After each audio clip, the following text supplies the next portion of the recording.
Hi, this is Eric with Parts Doctor, and today I'm going to show you how to replace your dishwasher's handle on your Whirlpool dishwasher. These instructions also apply to other Whirlpool dishwasher brands including KitchenAid, Maytag, Jenn Air, Amana, and more.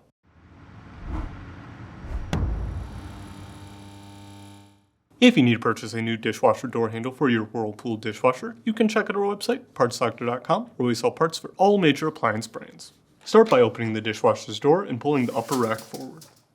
The dishwasher's handle is located here on the front of the upper rack. To remove it, unfasten the two screws on the back of the handle using a T15 Torx bit. Then, pull the handle assembly apart.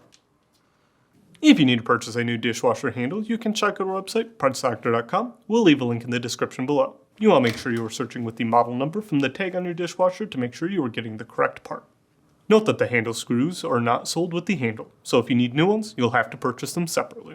To install, align the faceplate to the upper rack, being sure that the screw retainers seat between the uppermost horizontal bars. Then, align the screw holes on the back of the handle to the retainers on the faceplate and press until it seats in place. Reinstall the two screws. Finally, slide the rack back into the dishwasher and close the door. That's it for today's video, and if you found this video helpful, make sure to leave a like and comment down below, and for more videos like this, please consider subscribing.